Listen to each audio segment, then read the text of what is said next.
இன்னைக்கு நம்ம டேஸ்டான புதினா சட்னி அதுதான் எப்படி செய்யலாம் அப்படிங்கிறத பார்க்கலாம். இது இட்லி, தோசை, சப்பாத்தி எல்லாத்துக்குமே நல்ல சூட் ஆகும். இப்போ நம்ம எப்படி செய்யலாம் அப்படிங்கிறத பார்ப்போம். புதினா சட்னி செய்யறதுக்கு வானலியை அடுப்பில் வச்சு ஆன் பண்ணிட்டேன். இப்போ இதில் 1.5 டேபிள் ஸ்பூன் ஆயில் விட்டுருக்கேன். எண்ணெய் சூடானோடனே 2 டேபிள் ஸ்பூன் உளுந்தம்பருப்பு,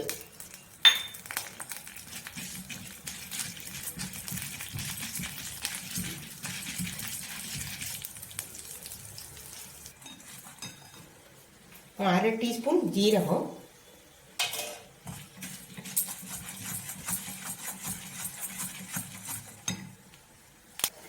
10 சின்ன வெங்காயம் ஊற்றிட்டுருக்கேன், அதையும் இதில் சேர்த்துருக்கேன். 4 பல் பூண்டு,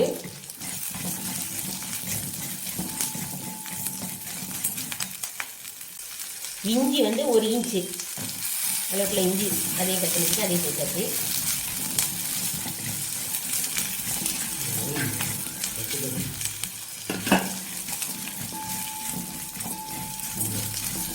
ஆறு பச்சை மிளகாய், லேசாக வெங்காயம் குழந்த உடனே 6 பச்சை மிளகாய் ஆட் பண்ணிக்கிறேன். 4 வரமிளகாய்,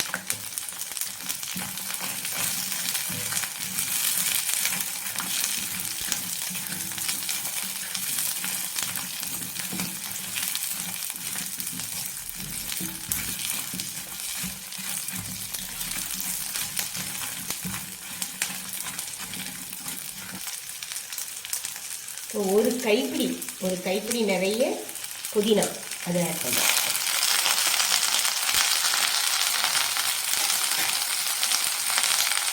அதில் பாதி அளவு 1/2 கைப்பிடி மல்லி,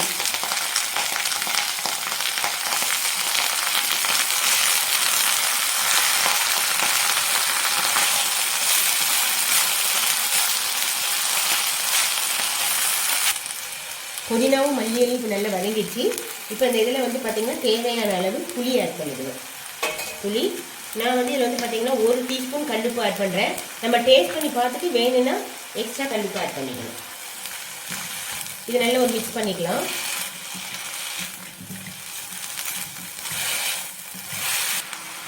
இதுக்கு பார்த்தீங்கன்னா 4 டேபிள் ஸ்பூன் தேங்காய் ஆட் பண்ணுறேன். அதாவது 1/3 கப் மெஷர்மெண்ட்டில் ஒரு ஃபுல் கப் தேங்காய் இதில் ஆட் பண்ணுறேன். தேங்காய் ஆட் பண்ணனே நம்ம அடுப்பை ஆஃப் பண்ணிடணும். இது நல்லா ஆறின பின்னாடி நம்ம ஜாரில் ட்ரான்ஸ்ஃபர் பண்ணி நம்ம சட்னி அரைச்சிக்கலாம். மிக்ஸி ஜாரில் எல்லாத்தையுமே ட்ரான்ஸ்ஃபர் பண்ணிட்டேன். இப்போ நம்ம இதை சட்னியாக அரைச்சி எடுத்துகிட்டு வந்துடலாம். சட்னி அரைச்சி எடுத்துகிட்டு வந்துட்டேன். இப்போ நம்ம தாளிப்பு கொடுத்துடலாம். 1 டேபிள் ஸ்பூன் நல்லெண்ணெய் விட்டுருக்கிறேன். இதில் கடுகு உளுந்து மட்டும் சேர்த்துக்குவோம். லேசாக வெளியே ஆரம்பிக்குது. இப்போ 2 வரமிளகாய், இப்போ கடுகு வெடிச்சிச்சு. இப்போ நம்ம சட்னியில் சேர்த்துடலாம்.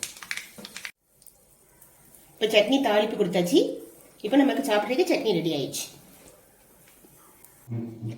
நல்ல ஒரு டேஸ்டான புதினா சட்னி ரெடி ஆகிருக்கு. இதே மெஷர்மெண்ட்டில் நீங்களும் உங்கள் வீட்டில் செஞ்சு பார்த்து உங்கள் ஃபீட்பேக்கை எங்களுக்கு தெரிவிங்க. இந்த ரெசிபி உங்களுக்கு பிடிச்சிருந்தா ஒரு லைக் கொடுத்து ஷேர் அண்ட் சப்ஸ்கிரைப் பண்ணுங்கள். தேங்க்யூ.